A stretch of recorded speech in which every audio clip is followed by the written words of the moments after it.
In this episode of the Motor City Hypnotist Podcast, if it's okay with everyone, we're going to talk about assertiveness. I just want to make sure it's okay, though, and how it can make you happier and more confident. And as usual, I'm giving away a bunch of free stuff, so stay tuned.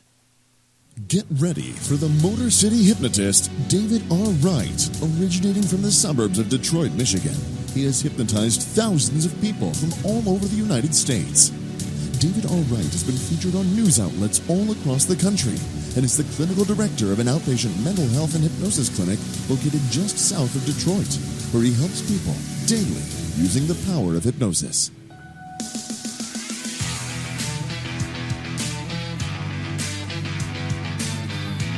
Welcome, the Motor City Hypnotist, David R. Wright.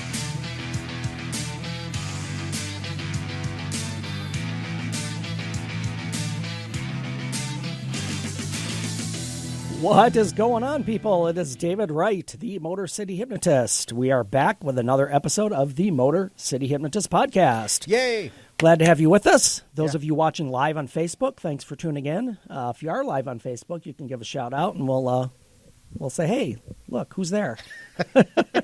Those of you listening to the audio later, thank you for that as well. Let me tell you, first of all, we're in the Podcast Detroit, Northville Studios. You know, being here a day after a holiday is always interesting. Well, I was kind of thrown off anyway because it felt like a weekend yesterday, and then I actually went back to the office today because I still had work to do. And I'm like, oh, this feels weird, and then I'm off again tomorrow. So, yeah, it's kind of thrown off. But here we are. We didn't miss this. We're on our usual time tonight for those of you listening live. So thank you.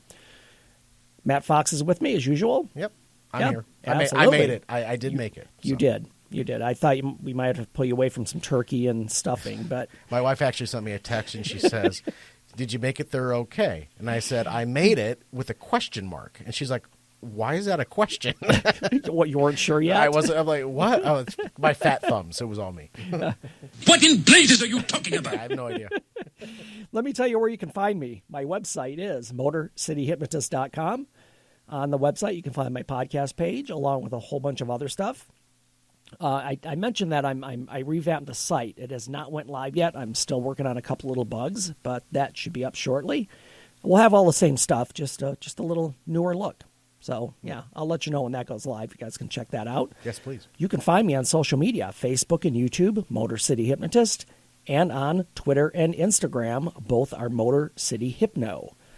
And also, I'm on Patreon. Patreon is a creator site for those of you who wanted to contribute financially to the show. You would be able to.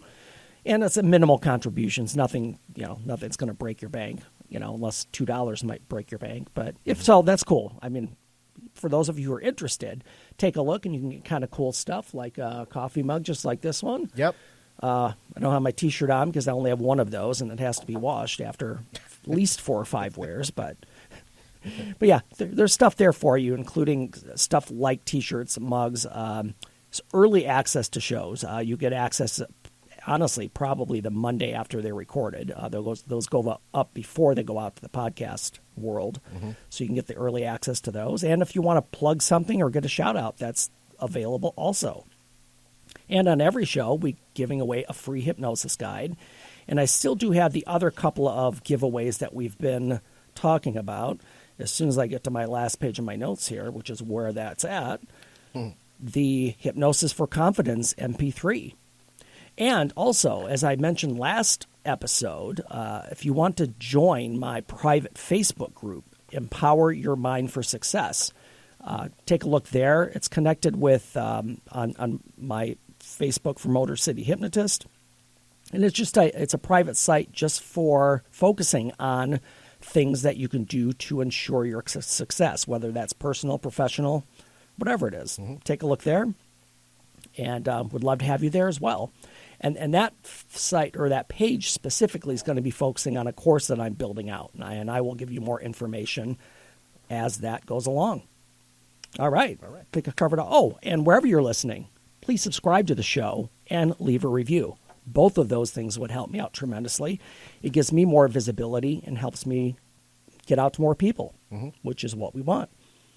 That's the name of the game. It is. Yeah. Really just, it's, I mean, the podcasting, and for those of you who listening to podcasts, you probably know this, it's just exploded in the last 5 years. Yeah. It's really become more prevalent. But it's a great avenue for people to get their message out and have people find them. But sometimes you get lost in that sea of things that it's like anything else. You know, you have 200 channels at home, and you probably only watch 10 of them regularly. Right. Yeah. I mean, it's not going to break my heart if Lifetime went away. Wow, you hit a nerve. Oh, no, it's okay. I'm just saying if I had to give one up, you know. Yeah, I could probably give up Bravo or, you know. Although those of you out there like it, don't take my word. I'm sure you might get rid of ESPN or, you know, AMC or something, but there are certain channels that I can't pay attention to. Yeah, I mean, it's not my thing, and I understand it is things for other people. But one thing I wish they would do is I wish they would let you pick what you want and just pay by channel. Pay by channel? Yes. That's what the kind of streaming services have done. They have. Taken out cable.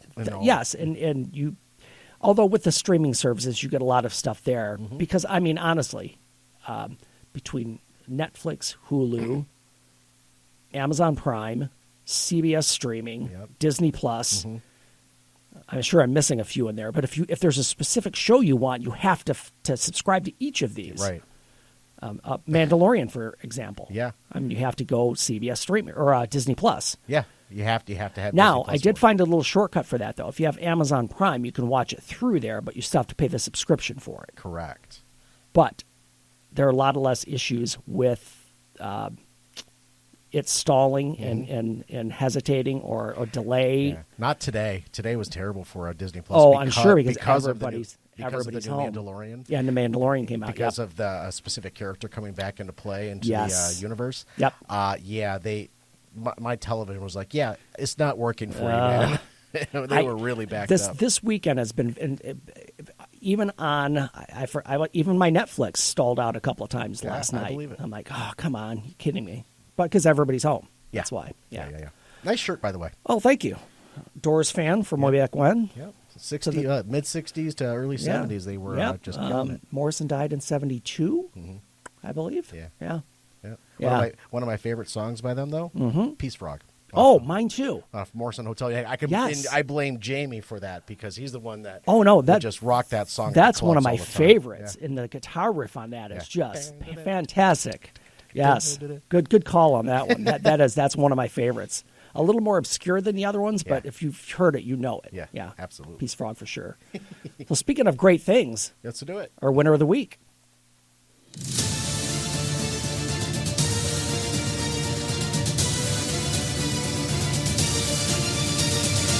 That's how winning is done.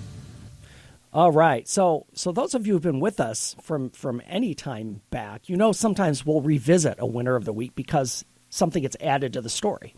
I think we did that last episode. We did. We did that with David Grohl. Yes, Dave Grohl and I forgot her name, the drummer girl. Yes, I can't remember. 10-year-old. Yeah. I wish I could remember. Of course, I don't have those notes in front of me. That's okay though. All right. So this could have been not that long ago, 6-7 episodes maybe.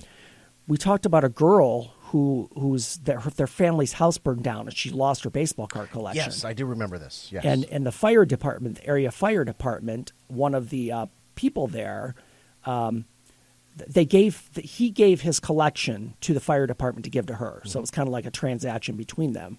And he gave his 25,000 cards to her. Right. His collection to her. Which is amazing. Since then. Oh, no. So the story starts, it's been 2 months since Reese Osterberg's house burned to the ground. So, and then we told the story that, long story short, she lost her baseball card collection. This guy donated his cards of 25,000 cards. So since then, Topps, the leading baseball card maker in the country, heard the story and sent quite the care package. Really? 14 boxes totaling 526 pounds arrived at the Shaver Lake, Cal fire station, which had started the baseball card drive, and that's where the donations were arriving. So 526 pounds of cards arrived at the fire station for this girl, Reese. Damn. Yeah. And It's a fairly long story. I'll have the link in the show notes if you want to read the whole thing. But it Topps came in, sent all of these cards. So once the baseball card drive became bigger than Reese, Grayson and Emmett, those are her siblings. Okay.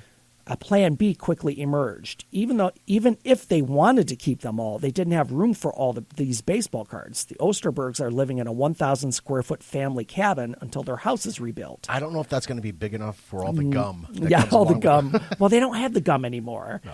I miss those days. Okay, I'm aging myself. Those of you who collect cards now, they used to have gum in the package. And it was all powdery, and you have to blow all that dust off the cards. And if you bought 10 packs, you just have your mouth just full of gum. Yeah. I remember those days. Sorry to interrupt. No, that's okay. And again, I'll date myself more. I was a big baseball collector when I was a kid, but the internet didn't exist then. Right. So if you wanted cards to complete your collection, you had to keep buying or wait for one of those card shows to come through, which might have been twice a year. Right. Yeah. So that was, That's old school. So you'd buy 10 packs, 13, 14 packs, trying to get one card. They'd be like, no. Yeah, that was a struggle. I don't need another Daryl Strawberry card. Yes, it's some, you just get the same ones over and over again. And then you're like, What the fuck are you doing? like, how many rusty stalls can you have in a, in a deck? So, so let's get back to the story. Sorry. So the donations kept arriving. Stacks of cards kept growing and growing. Just the other day, Sean Osterberg arrived at the fire station to boxes upon boxes of cards again. He now has a 40-foot storage container that's full of cards. We've been blessed, he said. That's the girl's father. So Reese, the little girl, specifically wanted to pay it forward. Motivated by the outpouring of kindness coming her way, Reese and her family started a project called Cards from Reese. She wants to send baseball cards to other kids who are going through a tough time, particularly kids in the hospital. In 2017, she battled a heart condition and was hospitalized, another potentially traumatizing event she's trying to turn into good. On her website, cardsfromreese.org, there's a page to request cards to be sent to kids fighting cancer. When I was in the hospital, people gave me things that made me happy, she said. So I want to give them things that make them happy. So when you think about the statement from a 9-year-old, especially during a year that's been extra crummy to her and her family, it's easier to find some good in the world. So, great story. Again, this girl lost her collection, got $25,000 to start with, but now has a whole, thousands or 40-foot storage container filled with baseball cards, and now she wants to give them to other kids who are sick and in the hospital. That's great. So, thanks for the follow-up. Reese Osterberg, you are definitely our winner of the week.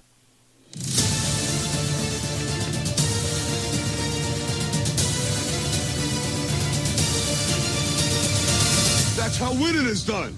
Yes, it is. That is how winning is done. I like doing the follow-ups. Back to it.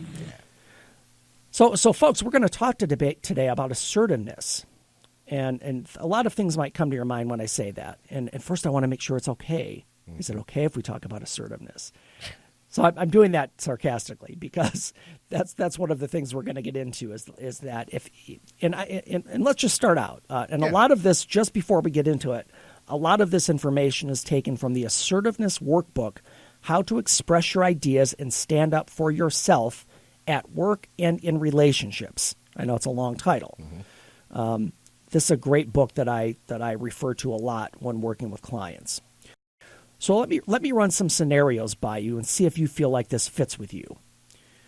When someone does something offensive or inconsiderate, and then you apologize, you say, "I'm sorry." Right. When asked what you prefer, you'll be the one who says, "I don't mind," or "let everybody else decide." Yeah. Just kind of go with the flow type deal. Yeah, go with the flow, no matter what. Yeah. Never getting exactly what you want because you don't want to have a conflict. You don't want to ruffle feathers or whatever. Step on toes.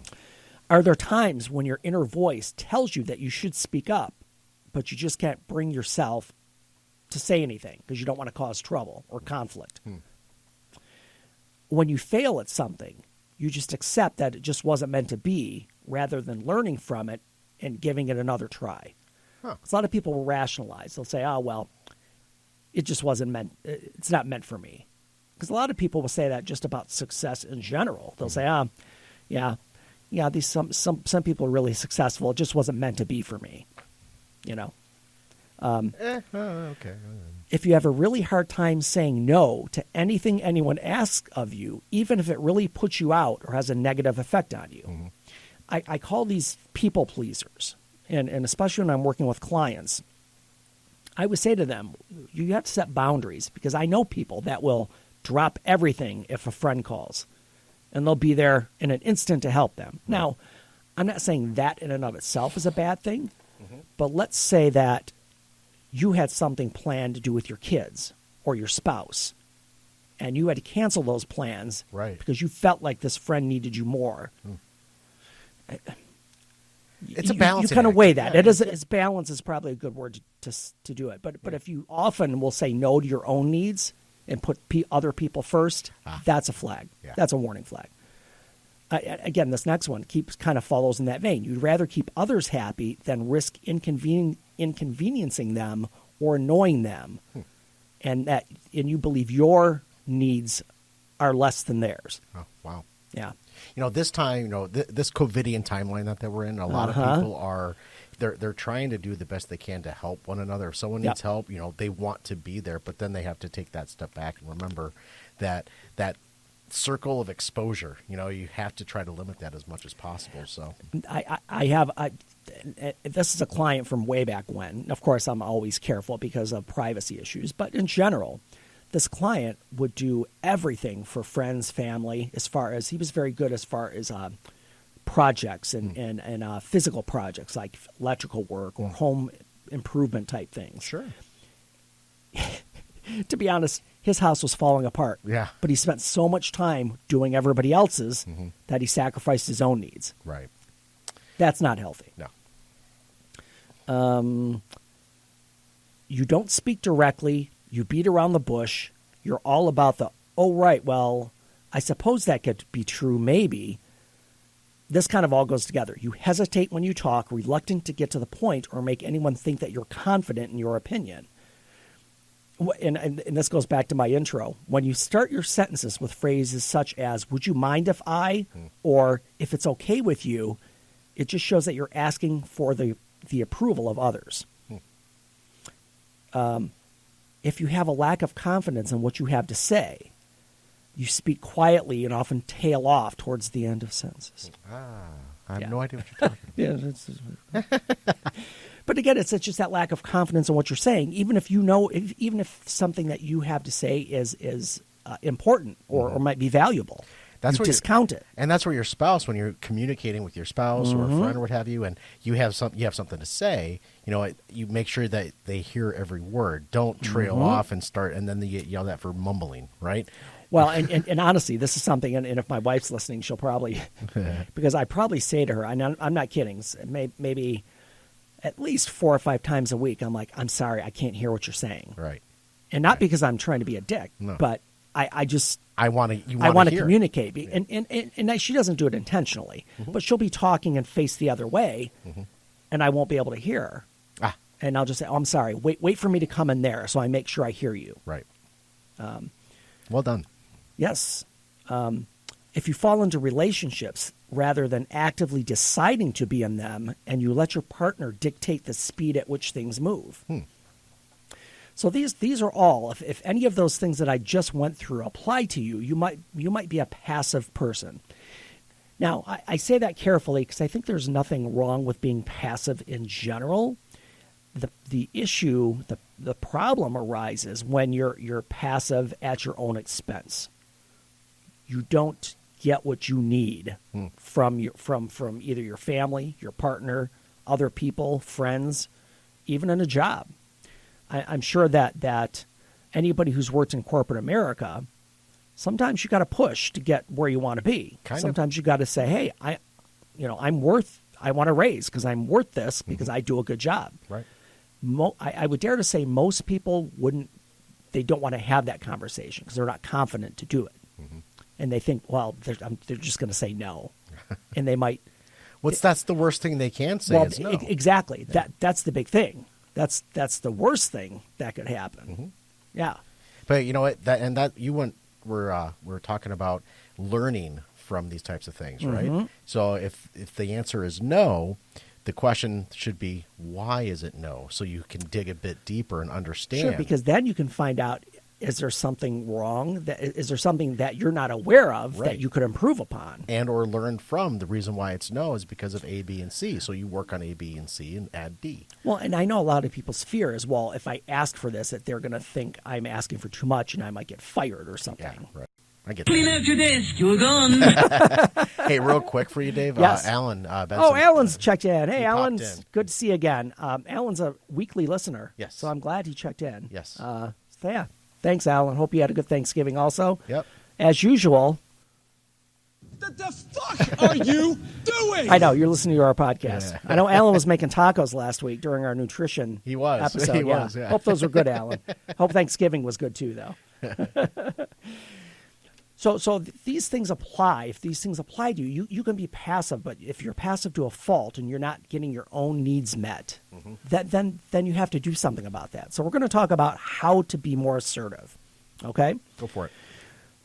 So there are 4 styles, and I'm going to back up a little bit and talk about the four categories that you could fall into. Passive people. Passive people feel like they have no control over others, and because they give in to avoid conflict, they feel like they have no control over themselves. Aggressive people are the opposite. They know they have control over themselves, but they believe they should be able to control others. They typically do this through intimidation. In the short term, it often works. In the long term, people do their best to avoid aggressors. Yeah. Yeah. They take the long way around. Yes. Or yes. Yeah. When they see the aggressor Yeah. coming, they're like, oh, I don't want to deal with this guy or girl, Right. whatever it is. Stage right. I'm done. Yep. The passive aggressive people, they have control over themselves. They want to control others, but they don't want to pay the price of direct contact or confrontation. Got it. So they will do things in a passive way to I'm trying to think of a good word for it, to affect the other person Okay. negatively. Huh. Yes. So they play games. They're game players. They'll in passive aggressive, we all know that you do things that are aggressive, but not in a very sly way or in a very underhanded way. And for those of you who have ever dealt with a passive aggressive person, that's probably the most frustrating one because it's just it's crappy. It really is. So those are 3, and then we fall to assertiveness, which is what we're covering today. Research shows that being assertive is that perfect Goldilocks balance of just right. And actually, we talked about the Goldilocks Principle way back on one of our podcasts. I do remember. Yep.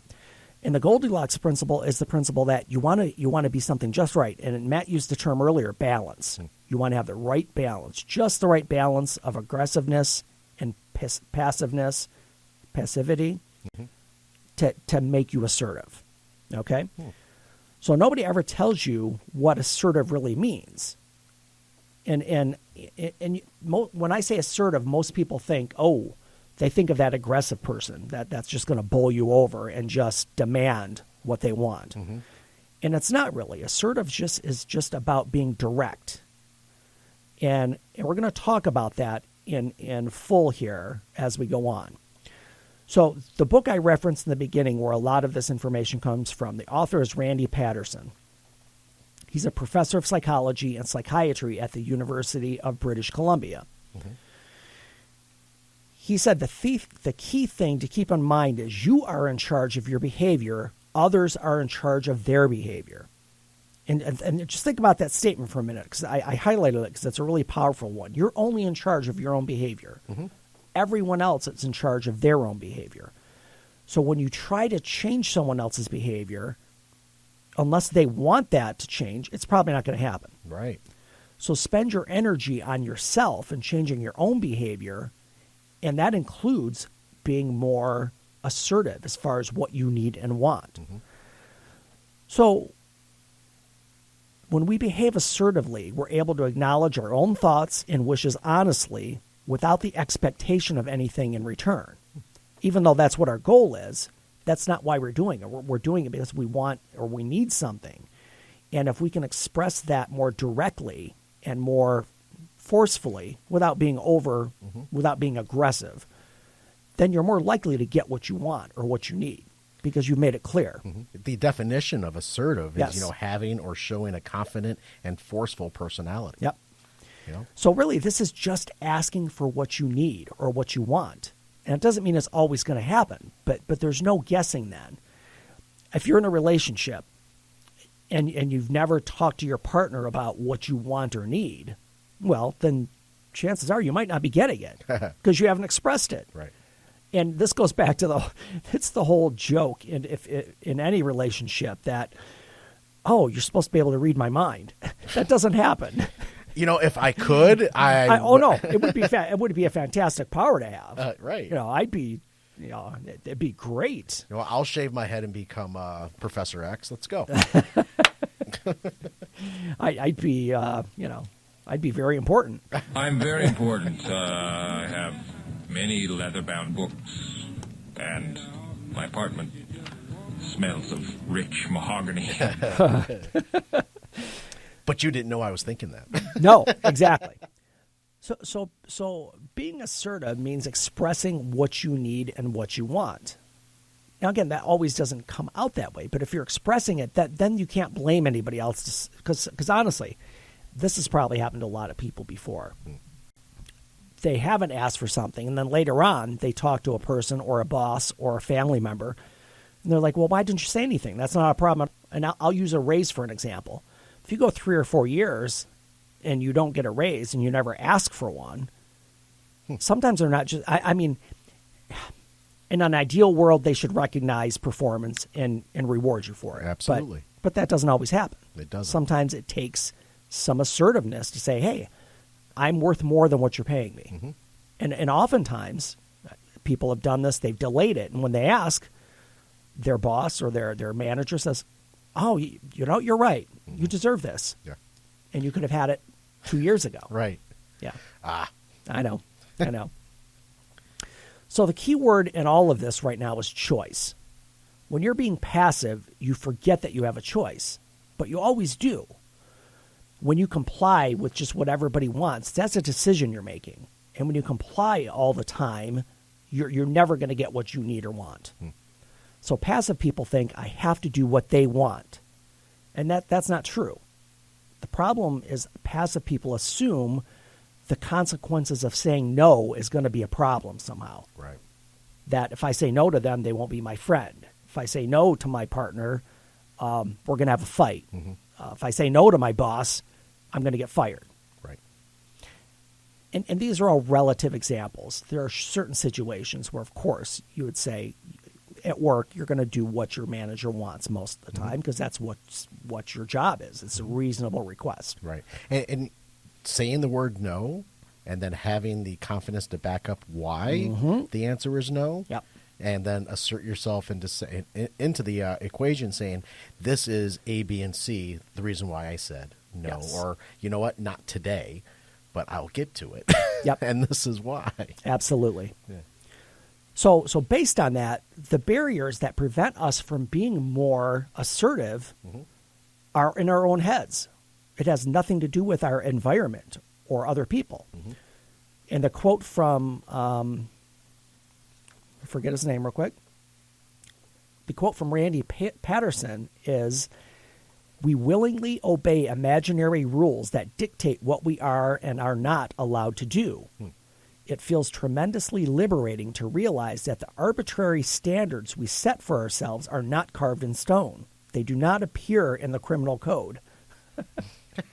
So that's the whole point of holding yourself to different standards or different values. And as he said, it's liberating to realize these standards are in your own head. Right. They're not set by anyone else. Correct. You're setting your own standards. Yeah. So, folks, we're going to continue on this. We're going to continue talking about assertiveness and how you can become more assertive. That will be next episode, Assertiveness Part 2. Awesome.